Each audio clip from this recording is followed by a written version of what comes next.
Alors, le dimanche dernier, nous avons parlé de faire la préparation, l'outil de la grâce. Je vais dire amen. Ou bien la préparation, l'instrument que la grâce utilise.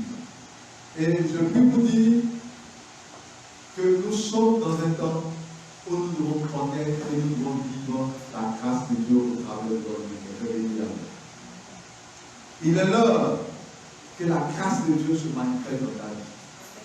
Il est temps que la grâce de Dieu te localise. Amen. Vous savez, la vie nous apprend beaucoup de choses. La vie nous apprend beaucoup de choses. Et par moments, à cause de tout ce que la vie nous apprend, on a du mal à comprendre souvent quelle est la pensée de Dieu par rapport à notre vie. Est-ce que je parle à quelqu'un? Est-ce qu'on entend? On a souvent du mal à comprendre. La Bible nous enseigne que Dieu est bon. La Bible nous enseigne que Dieu est amour. La Bible nous enseigne que Dieu est le Père de l'orphelin et de la veuve. Mais lorsque nous regardons notre vie, lorsque nous regardons un certain nombre de choses auxquelles nous sommes confrontés, lorsque nous regardons certaines situations que nous vivons, on a tendance à se poser la question et à se demander, est-ce qu'il y a vraiment un Dieu qui nous regarde et qui nous observe? Et peu importe ta nature, que tu sois un homme, que tu sois une femme, à un moment donné de ta vie, quel que soit ton niveau de foi, il t'arrive souvent de te poser ces autres questions. Et lorsque cette période arrive, où le doute t'assaillit, c'est-à-dire où le doute t'envahit, où des questions commencent à passer dans ta tête, où tu regardes à ta vie et tu ne comprends rien, tu as comme l'impression que Dieu t'a abandonné. Tu as comme l'impression qu'il n'y a que ceux qui sont dans le monde qui ont décidé d'aller signer des pactes avec le diable, avec Satan, de consulter des marabouts, des féticheurs qui sont en train de réussir dans leur activité. Et que toi, depuis que tu es en train de prier, les choses n'ont pas l'air d'avancer. Et quand tu arrives dans ces périodes sont pénibles parce que le diable saisit l'occasion de parler à ta pensée et pour te soumettre à des propositions. Mais lorsque cette période arrive, écoute-moi, même quand tu ne comprendras rien, même quand tout aura l'air d'être sombre autour de toi, souviens-toi des bienfaits qu'il fait. Et quand ces bienfaits, et si tu apprends à compter ces bienfaits, que hier, tu as été dans le besoin, mais l'Éternel t'a secouru. Que hier, tu avais besoin d'argent, l'Éternel t'a secouru. Le même Dieu qui t'a secouru hier, si aujourd'hui, il a permis que tu sois privé de ce serviteur. Et c'est ça que Job a compris. Est-ce que je parle à quelqu'un? C'est ça que Job a compris. Et que sa femme n'a pas compris. Voilà, lorsque les pauvres, lorsque les difficultés, lorsque la souffrance a frappé à la porte de Job, Job n'a pas maudit Dieu, Job n'a pas régné Dieu, Job n'a pas abandonné l'armée de Dieu. Je parle à quelqu'un? Job n'a pas maudit Dieu. Job n'a pas abandonné l'armée de Dieu. Mais qu'est-ce que Job a fait? Job a dit, nous avons reçu de Dieu le bien. Nous avons reçu de Dieu l'abondance. Si aujourd'hui nous traversons des difficultés, que la gloire de Dieu vienne. Car nul, je suis venu, je suis sorti du sein de ma mère. Nul, je suis venu sur la terre. Et nul, je retournerai. Quand toute chose, la gloire soit rendue à Dieu. Alléluia. Mais Job a dit ces choses. Mais regarde-moi, Job n'est pas revenu dans le sein de la terre. Mais la Bible déclare que Job a été béni doublement. Job a non seulement été béni, mais il a récupéré tout ce qu'il avait et il a reçu le double. C'est pour ça que je veux t'annoncer que quel que soit ce que tu es en train de vivre, là n'est pas le problème. Ce que tu vis aujourd'hui est ta vie d'aujourd'hui, mais ce que tu vivras demain, est-ce que Dieu a planifié pour toi? Mais aujourd'hui est la conjugaison qui va te permettre d'avoir le caractère au rendez-vous. Aujourd'hui est la conjugaison. Aujourd'hui arrive pour que demain tu sois prêt. Et lorsque la bénédiction arrivera, aucun sorcier ne pourra t'empêcher de vivre. Aucune maladie ne pourra t'empêcher de vivre. Aucune nation ne pourra t'empêcher de vivre. Pourquoi? Parce que l'Éternel aura pris le temps de te former dans le désert.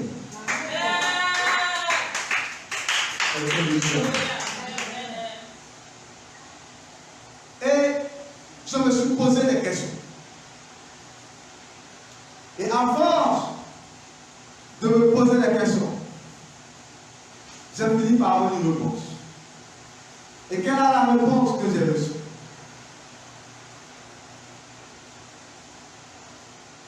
La Bible m'a appris une chose. Que Dieu est Dieu. Quelqu'un dit avec moi, Dieu est Dieu.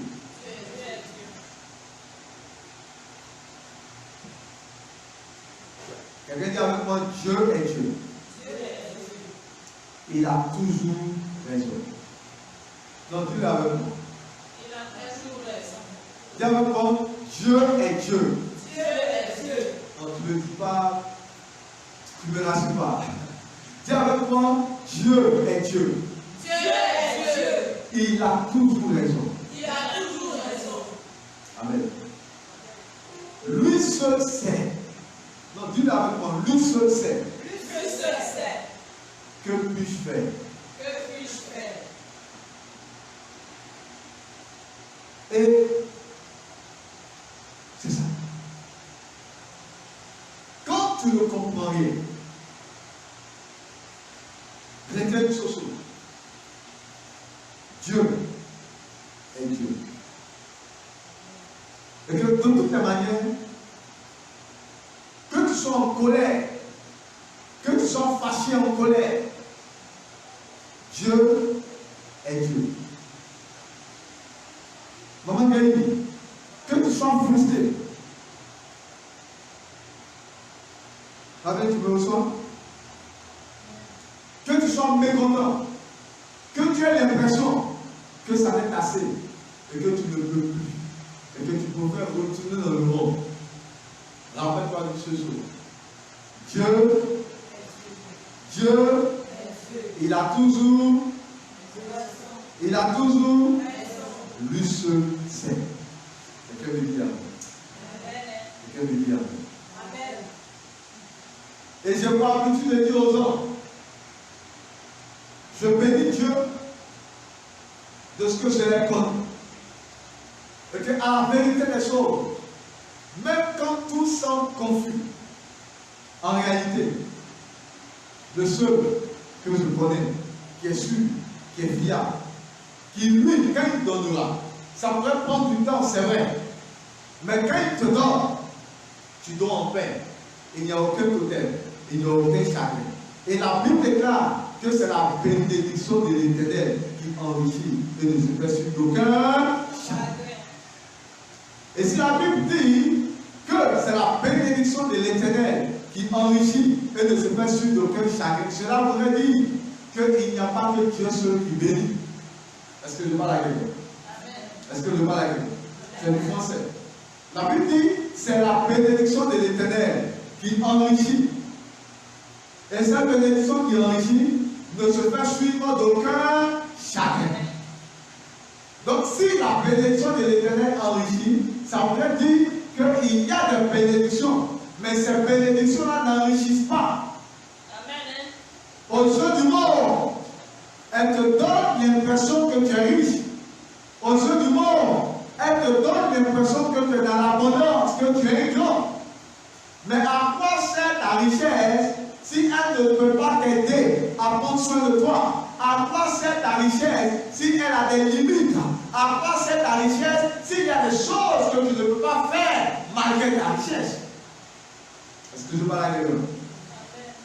Ça veut dire qu'elle n'est suivie d'aucun chacun. Mais pourquoi Dieu dit toutes ces choses? Dieu dit toutes ces choses parce que c'est lui qui a créé l'homme.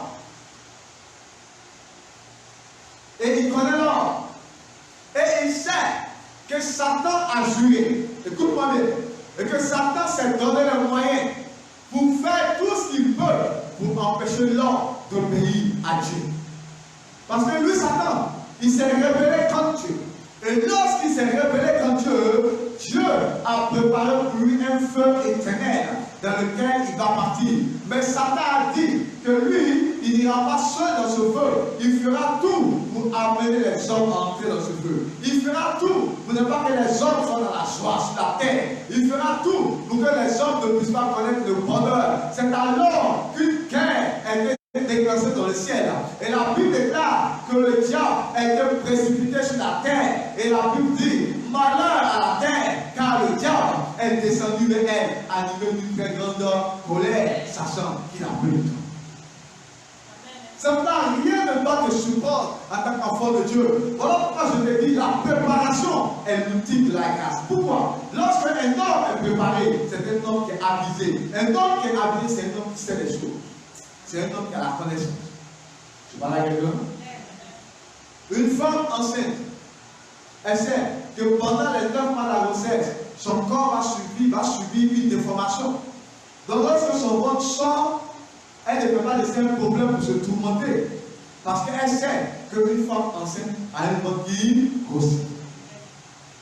Une femme enceinte sait que dans les débuts de sa grossesse, environ 2 mois, 3 mois, il aura des vomissements, il aura beaucoup de bonbons qu'elle aura. Pourquoi? Parce que son corps est en train de subir une morphologie, une nouvelle morphologie, une nouvelle adaptation hormonale. Et cela va la fatiguer. Je parle à quelqu'un? Son corps est en train de connaître un changement. Et le changement la fatigue. Mais lorsqu'elle est avisée, elle ne panique pas. C'est normal que tu vomisses.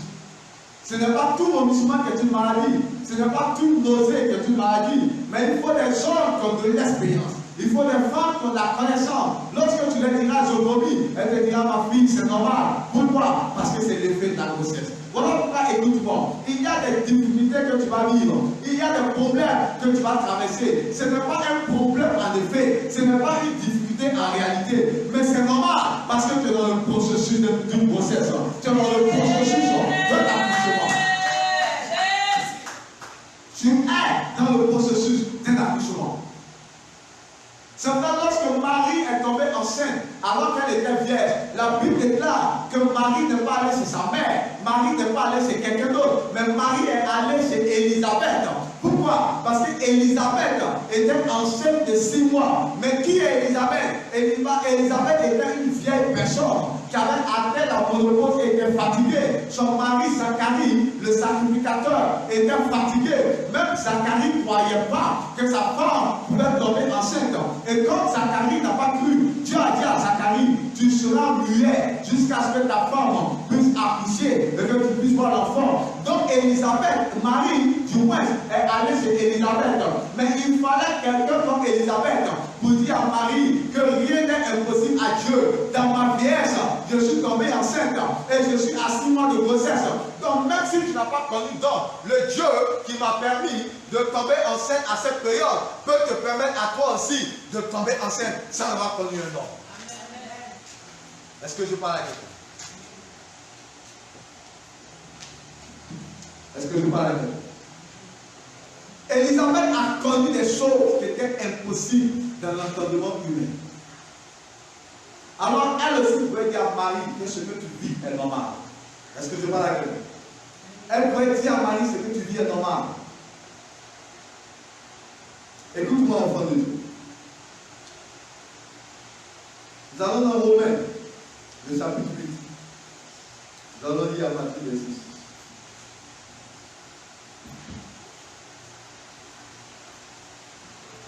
Romains, chapitre 8. Nous allons lire à partir de 6. Est-ce qu'on ensemble? Est-ce que Dieu nous va dire la première parole?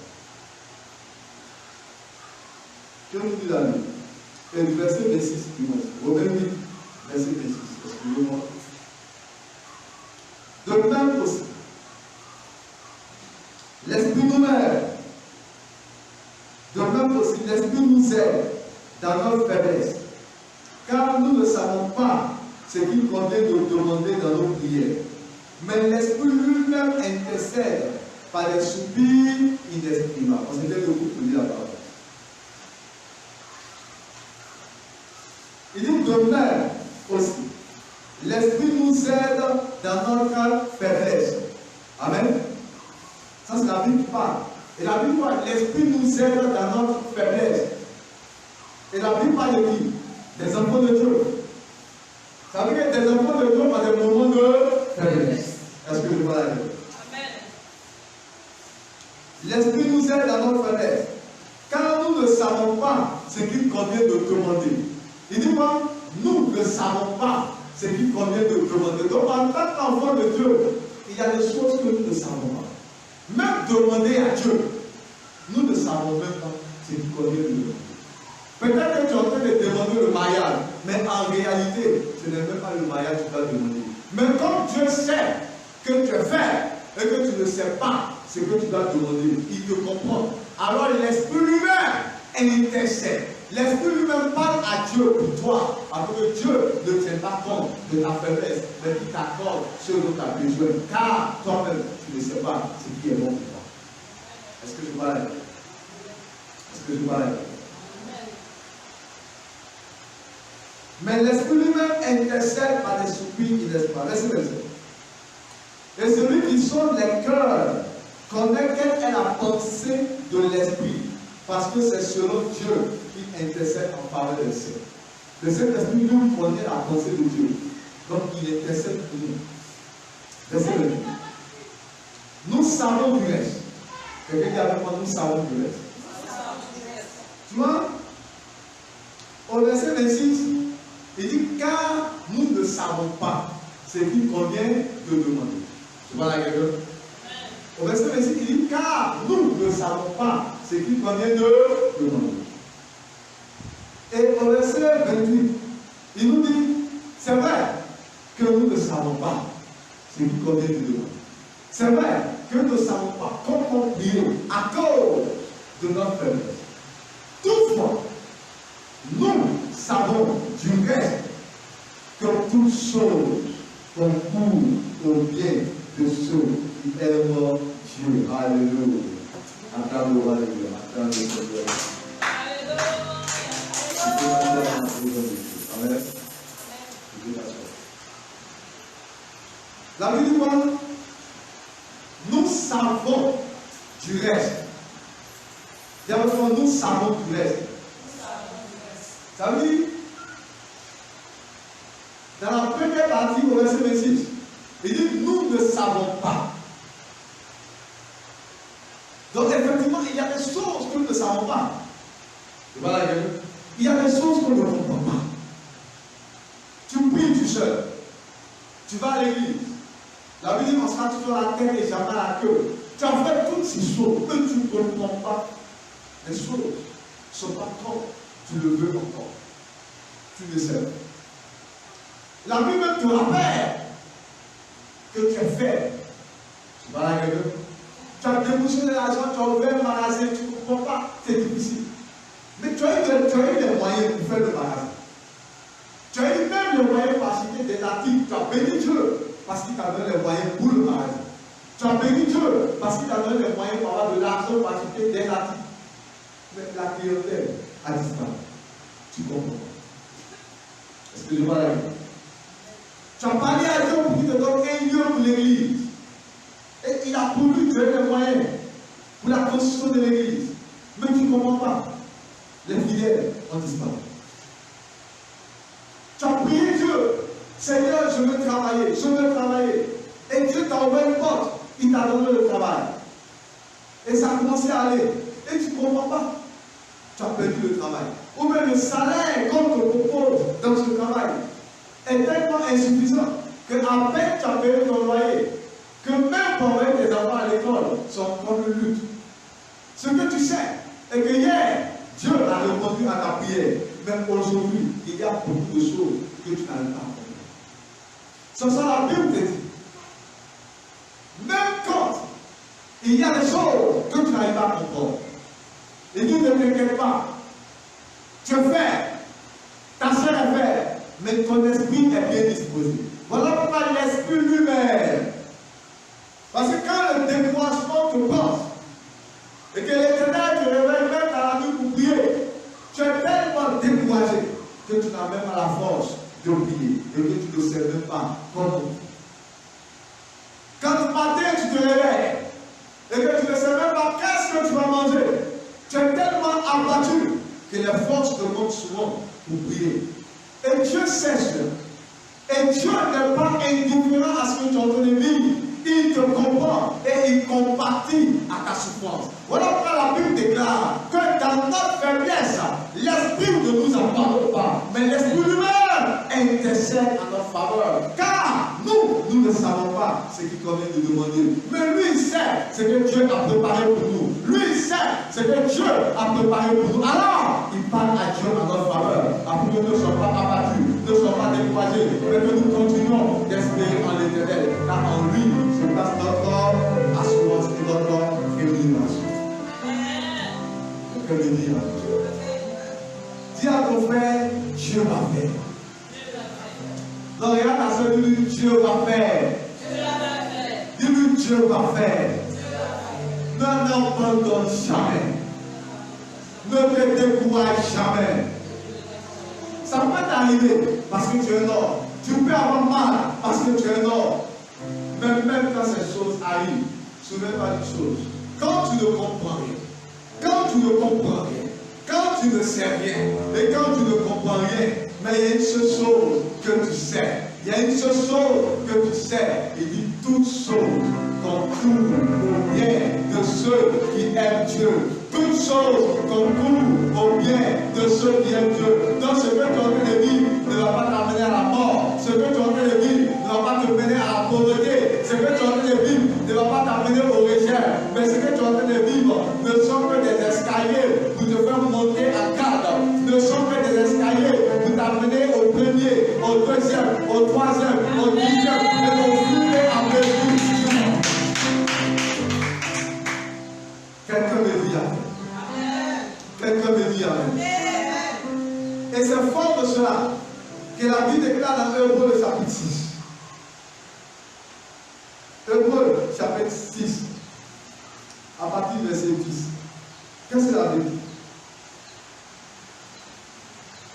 Hébreux 6, verset 10. La Bible dit ceci. Car Dieu n'est pas injuste. Quelqu'un dit avec moi, Dieu n'est pas injuste.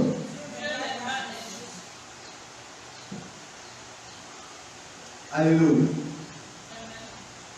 Car Dieu n'est pas injuste. Non, Dieu est avec moi.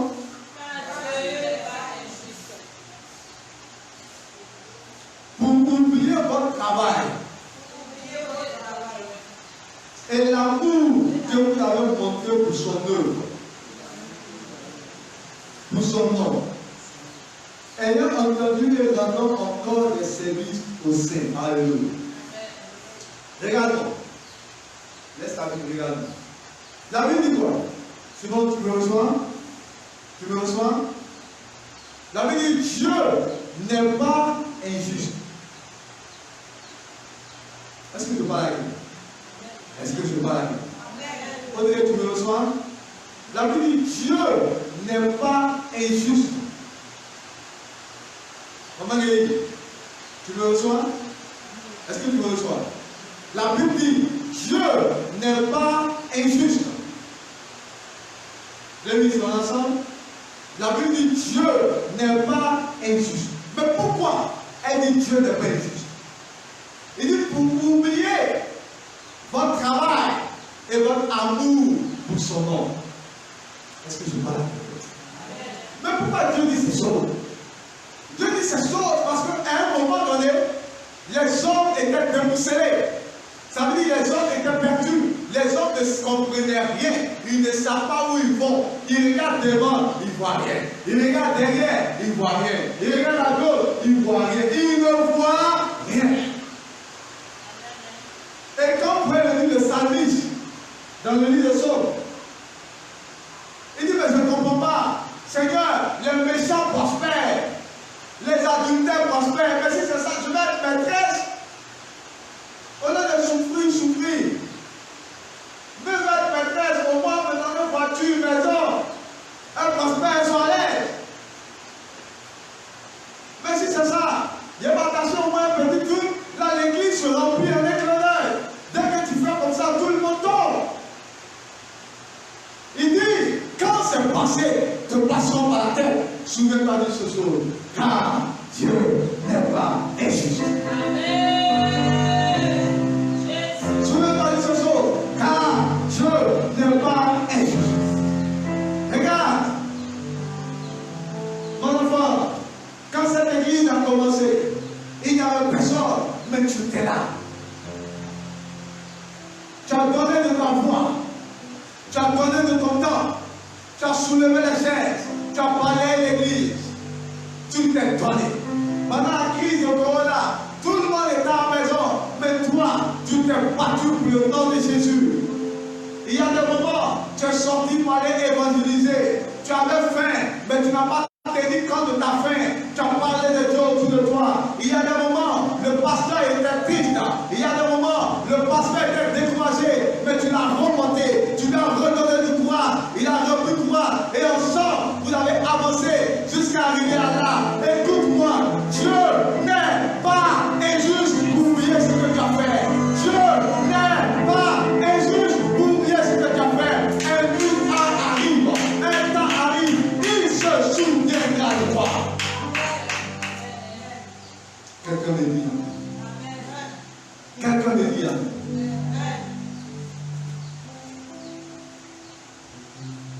Alléluia. Hier, malgré ma fatigue, avec ma famille, nous avons regardé un film sur le Hollywood. J'ai été touché, marqué. Et j'ai compris. C'est les choses que Dieu m'avait dit en Zéhi. Qu'en réalité, voici ce papa pour beaucoup de personnes passent. Jésus nous donne la parabole du semeur. La Bible dit en Matthieu 12 qu'un homme est parti pour semer. Et la Bible dit tandis qu'il semait, il y a une semence qui est tombée parmi les épines. Quelqu'un me dit amen.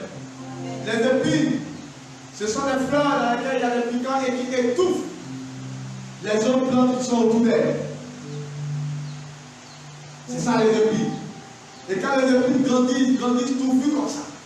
Donc les autres ne peuvent même pas se mouvoir. C'est ça les épines. Et Jésus explique cette parabole et il dit que ceux qui ont reçu la semence parmi les épines, c'est ceux qui ont reçu la parole de Dieu, comme ce matin. Regarde, ici en Soyeux, plusieurs personnes sont venues me voir, découragées, abattues, dessus de leur propre vie. Pas de ce que les gens leur ont fait, mais eux-mêmes de ce qu'ils ont fait. On a prié pour eux, les choses ont commencé à aller. Tu comprends prier. Plusieurs en chemin, quand ils ont des problèmes, ils vont appeler le pasteur, ils vont venir te voir. Mais dimanche, ils disparaissent. La Bible dit la semence qui est tombée parmi les épines, c'est ceux qui ont reçu la parole. Ils ont cru à la parole. Ils ont grandi même avec la parole. Mais à un moment donné, à cause des soucis de la vie, quelqu'un dit avec moi les soucis de la vie. Quelqu'un dit avec moi les problèmes de la vie. La vie à cause, et c'est Jésus lui-même qui donne cette parabole, le maître des lieux. Ça veut dire qu'il connaît l'homme, il connaît le royaume des cieux. Ce n'est pas n'importe qui, ce n'est pas un prophète, mais c'est Dieu lui-même qui donne cette parabole. Il dit à cause des soucis de la vie, à cause des problèmes de la vie, à cause des difficultés de la vie, malgré qu'ils ont reçu la parole, ils étaient pleins de joie, ils étaient pleins de motivation, ils ont reçu la parole avec beaucoup de joie, mais à cause des problèmes, des difficultés de la vie, la Bible déclare que la parole a été étouffée et ils ont abandonné demander la paix de Dieu. Il y a une deuxième catégorie. Ça veut dire à cause de la séduction des richesses de ce monde. Il y a des personnes qui ont reçu la parole, qui vivent selon Dieu, qui obéissent à la parole, qui obéissent à leur pasteur, qui obéissent à leur responsable spirituel. Mais à cause des séductions du monde, elle a l'église, mais elle regarde tellement ses soeurs qui sont dans le monde. Il a l'église, mais il regarde tellement aux païens qui sont dans le monde, que finalement il pense qu'il mène la belle vie, que pour lui là du trop, à cause des richesses de ce monde, d'autres ont fini par abandonner la parole. Le jour où le Seigneur m'a parlé sur ce passage, j'ai dit à Dieu, ne permets jamais qu'il soit pauvre, ne permets jamais qu'il soit misérable.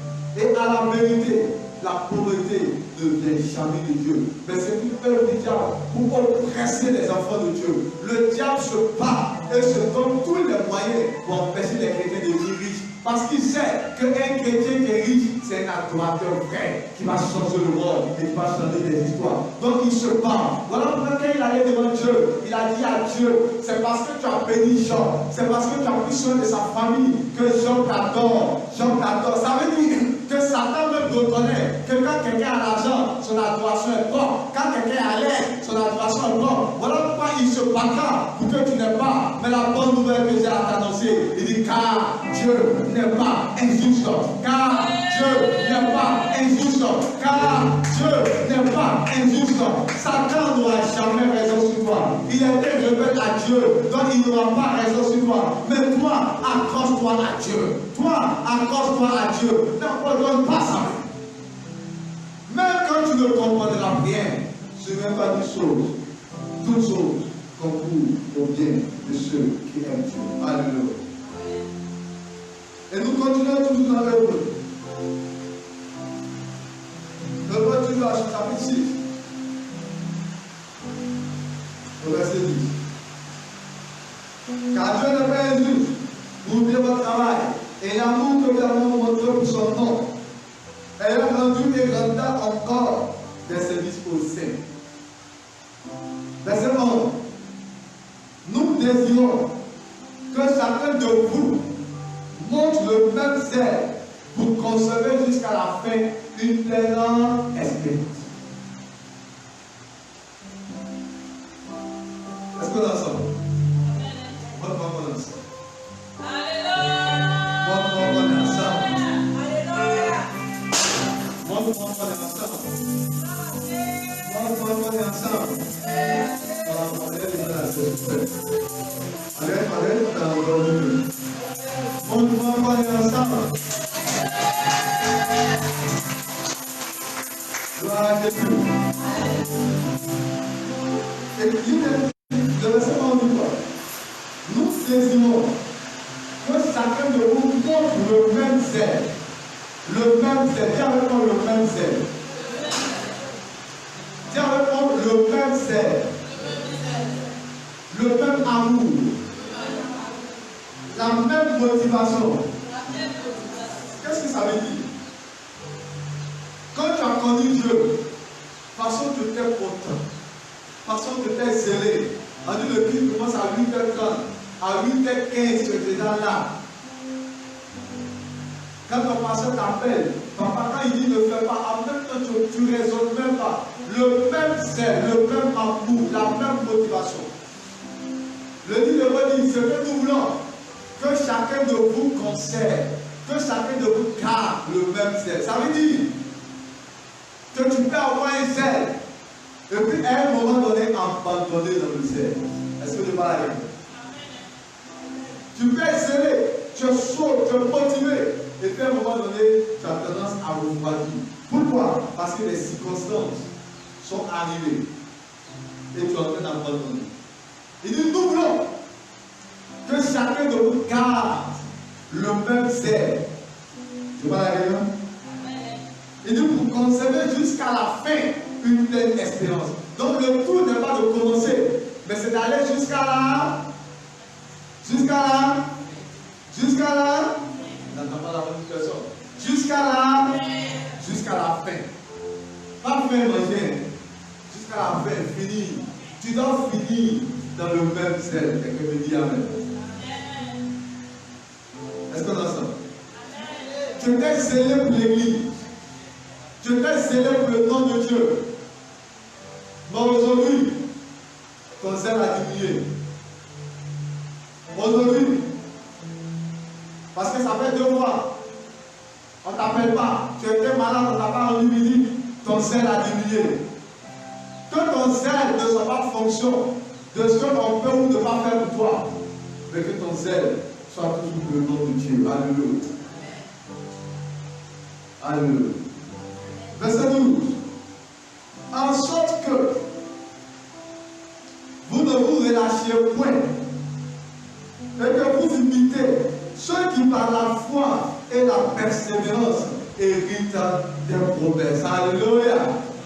Quelqu'un qui avait moi la foi et la persévérance. La Bible dit quoi? Il dit imiter ceux qui par la foi et la persévérance. Ça veut dire qu'il ne s'agit pas de dire j'ai la foi. Mais non seulement il faut avoir la foi, mais il faut persévérer. Il faut persévérer. Alléluia. Maman Samuel, c'est son où il a dit, il n'a pas dit que ce sera facile. Il n'a jamais dit que ce sera facile. Il n'y a jamais de champion sans combat. Il n'y a jamais d'héros sans combat. Persévérer, persévérer. Alléluia. Ça ne sera pas facile. Je peux te le dire. Mais il faut imiter ceux qui ont compris que ce n'a pas été facile. Et on nous donne un exemple. Abraham. On dit lorsque Dieu fit la promesse à Abraham, ne point jurer par plus grand que lui, il jura par lui-même. Alléluia. Et Abraham a persévéré. Et parce qu'il a persévéré, David dit qu'il obtint l'effet de la promesse que Dieu lui avait faite. Alléluia. Abraham est sorti à 75 ans. Il a persévéré pendant 25 ans. 25 ans, il avait l'impression que Dieu l'avait abandonné. 25 ans. Il y a des gens qui ne peuvent pas 25 ans. 25 ans. Il a pensé que Dieu l'a abandonné, c'était fini. Mais 25 ans après, l'Éternel s'est souvenu de lui. Et Dieu a exaucé Abraham. Mais qu'est-ce qui a fait que Dieu a exaucé Abraham? La Bible dit d'imiter ceux qui par la foi et la persévérance. Donc tu as la foi en Dieu, c'est une autre chose. Et je sais que tu as la foi en Dieu, tu crois en Dieu. Mais une chose est d'avoir la foi en Dieu, mais une autre chose est de persévérer dans la foi. Est-ce que je parle à quelqu'un? Persévère dans la foi. Persévère dans la foi. Car ce que Dieu t'a dit, il le fera. Il ne t'abandonnera pas. Il ne t'abandonnera pas, mais persévère. Et si tu persévères et que tu n'abandonnes pas, si tu persévères et que tu ne te relâches pas, ça c'est une chose. La parole que l'Éternel a promis à ta vie, cette parole arrivera à son accomplissement. Regarde, hier, tu n'avais pas de dents quand tu es né. Hier, tu n'avais pas de sein pour pas te faire quand tu es né. Mais aujourd'hui, tu as des dents. Mais où ces choses sont venues, ces choses étaient en toi. Ce que Dieu a dit, il n'a pas besoin d'un homme pour accomplir cela. Ce que Dieu a dit, il n'a pas besoin que tu voyages pour accomplir cela. Mais ce que Dieu a dit, il a déposé en toi. Il a déposé en toi. Et il a remis entre tes mains la clé. Quelle est la clé? C'est la foi et la persévérance. Quelle est la clé? C'est la foi et la persévérance. Tant que tu as la foi et que tu persévères, tu vivras la promesse de l'Éternel. Tu vivras la promesse de l'Éternel. Parce que tu allais dire Amen. Tu vivras la promesse de l'Éternel. Non, non, non, jamais. Quelqu'un me dit Amen. Jésus nous donne une parabole très édifiante. Matthieu chapitre 13. Qu'est-ce qu'elle nous dit? peux acclamer le Seigneur? Est-ce qu'on est ensemble? Est-ce qu'on est ensemble? Est-ce qu'on est ensemble? Est-ce qu'on est ensemble?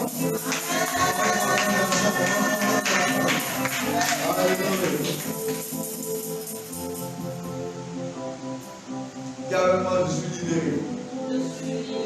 Non, dis-le, dis-moi. Dis avec moi, je suis libéré. Dis avec moi, je suis libéré. Je suis libéré. Au nom de Jésus. Au nom de Jésus. C'est pas de gloire, acclame le roi des gloires, acclame le Seigneur. Acclame.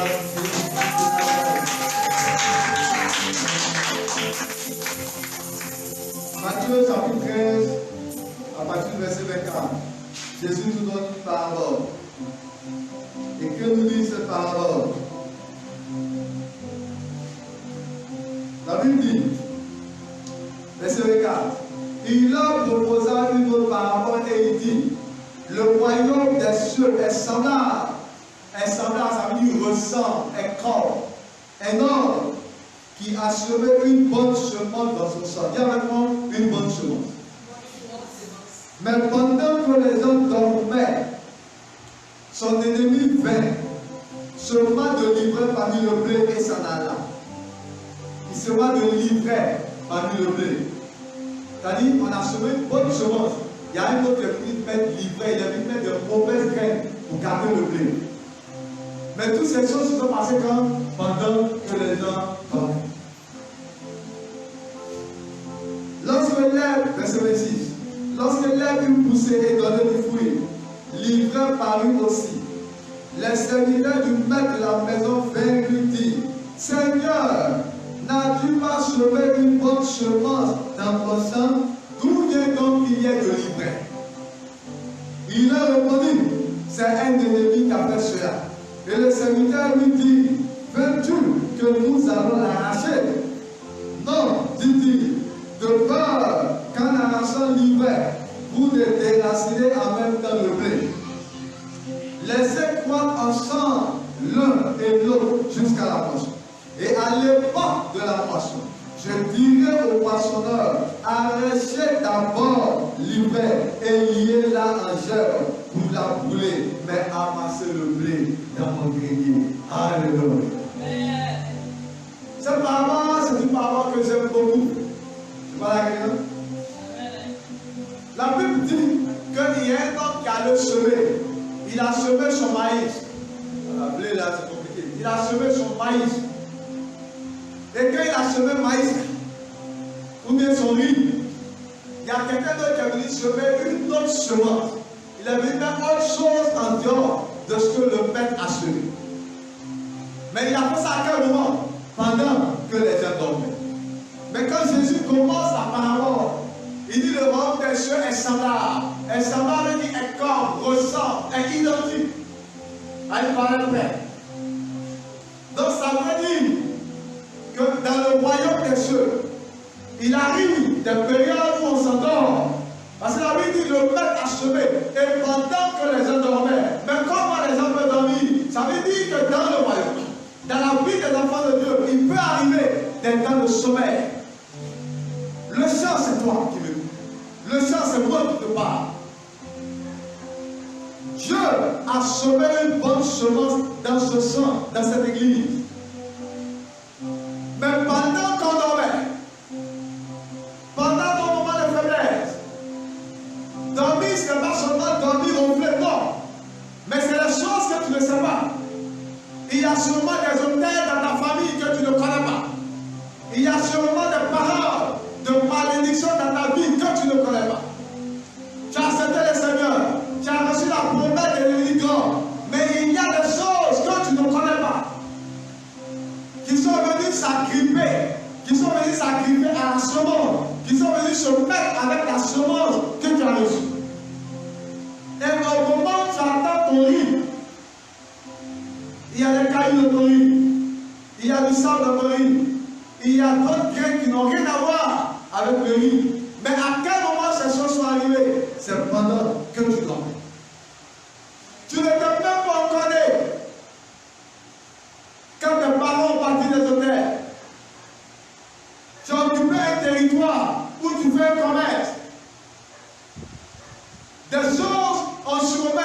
habites dans ce territoire.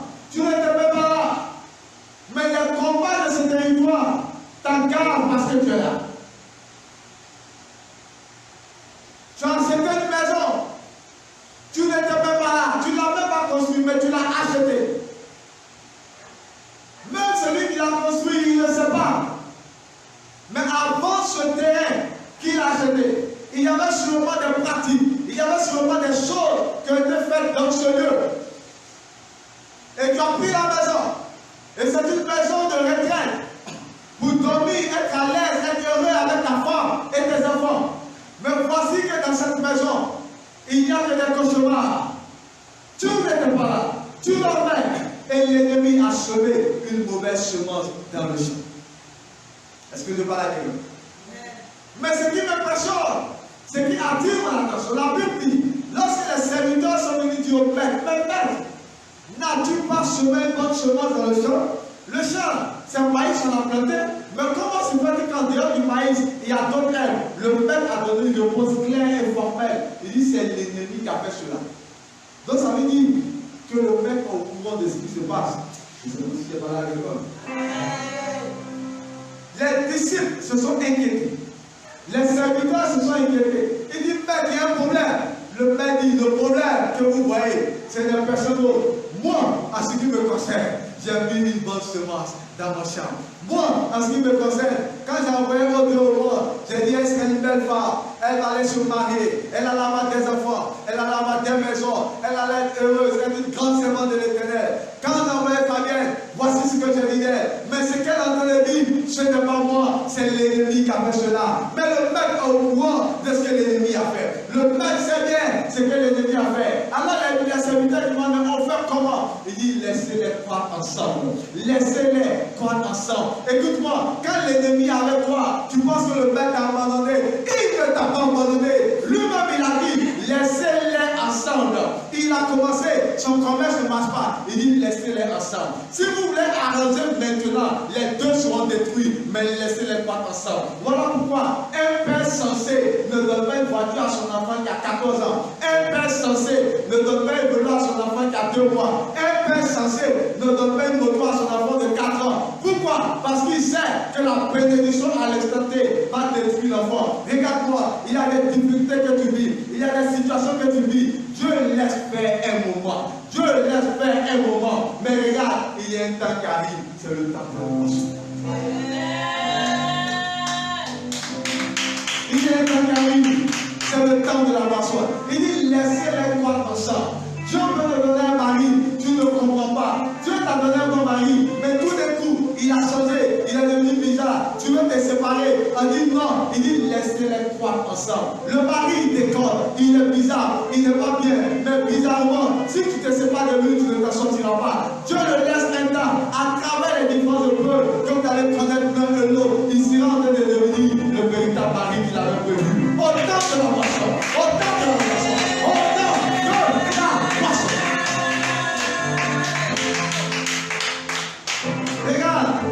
Regarde, le fait que le blé ait grandi avec l'hiver n'a pas détruit le blé.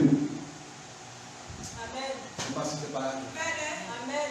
L'hiver était avec le blé. Le blé a été semé avant l'hiver. Le blé est la bonne semence. Pendant que les gens dormaient, l'ennemi est venu semer l'hiver. L'ennemi pensait qu'en semant l'hiver, il allait empêcher le blé de grandir. Mais ce qu'il ne savait pas, le maître connaît le champ. Le maître est préparé. Voilà pourquoi je l'ai dit, la préparation est l'outil de la grâce. La préparation est l'instrument de la grâce. Les serviteurs ont voulu arracher l'hiver. Le maître dit non, ce n'est pas comme ça que ça marche. Mais le bon et le mauvais, laissez-les aller ensemble. Le bon et le mauvais, laissez-les aller ensemble. Ma fille que tu vois, c'est une fille riche, mais la pauvreté est en train de marcher avec elle. Le maître dit non, les gens veulent enlever la pauvreté. Le maître dit non, laissez-les ensemble. Quand on pense qu'elle est pauvre, je sais qu'elle est riche. Quand on pense qu'elle est pauvre, mais moi je sais qu'elle est riche. Quand on pense qu'elle est célibataire, mais moi je sais qu'elle est mariée. Quand on pense qu'elle est une petite église, mais moi je sais que c'est un grand pasteur. Laissez-les croire ensemble. Mais il y a un temps. Quel est ce temps? Il dit au temps de la moisson. Au temps de la moisson. Au temps de la moisson. Au temps de la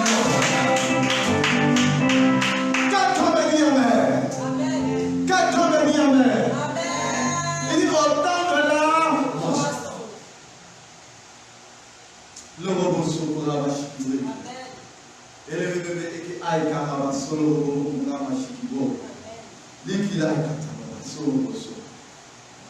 temps de la moisson, qu'est-ce qui se passe au temps de la moisson? Il dit arracher d'abord l'ivraie. La première des choses qu'on enlève, ce n'est pas le blé. Tu es pressé pour prendre le blé. Le maître sait que le blé est le plus important. Donc on ne se presse jamais pour le plus important. Sauf là, comme le diable ne fait pas ça, il est toujours pressé pour enlever la maladie. Mais il ne sait pas que le maître a dit, par le maître ici, vous avez été guéri. Quand le diable est toujours pressé, il se presse pour enlever le célibat. Mais il ne sait pas que le maître a dit, il n'est pas bon que l'homme soit seul. Quand le diable est toujours pressé, il s'est pressé pour enlever la pauvreté. Mais il ne sait pas une chose, il dit de riche. J'ai été fait pauvre afin que par ma pauvreté, vous soyez enrichis. Oh, je veux déclarer une personne que tu es enrichi ce matin. Tu es enrichi. Tu es enrichi ce matin. Il dit au temps de la moisson, arrachez d'abord l'ivraie. Voilà quand le temps de la moisson arrive, il y a des amis qui n'étaient pas bons. Tes yeux commencent à s'ouvrir et tu vois que, quand lui et le témoin, c'est comme ça il est. C'est le temps de la moisson. C'est le temps de la moisson. C'est le temps de la moisson. Il y a des idées que tu n'avais pas. Tu fais un commerce. Depuis que tu fais ton commerce, tu vends paille. Tu souffres pour vendre paille là. Et puis quand le temps de la moisson arrive, les pailles rencontrent une crise. Tu te décourages. Et puis tu abandonnes paille. Tu commences à vendre les t-shirts ou les sous-corps. À ta grande surprise, c'est les t-shirts là qui commencent à marcher. Et tu te dis, aïe, mais je vais dû commencer ça depuis. Non, tu ne peux pas commencer ça depuis. Si tu avais commencé ça très tôt, l'ennemi allait te détruire. Mais l'Éternel t'a laissé avec les pailles. Pourquoi on pense que tu es pauvre? L'Éternel t'a laissé avec les pailles. Pourquoi on pense que tu es pauvre? Mais au temps de la moisson, il envoie le vrai projet. Mais en même temps, il a fait. Il a enlevé tous tes hivers. Il a enlevé l'ennemi. Et quand tu prospères, rien ne peut t'arrêter. Quand tu prospères, rien ne peut t'arrêter. Oh, bien-aimé, tu me donnes un amen sur la table.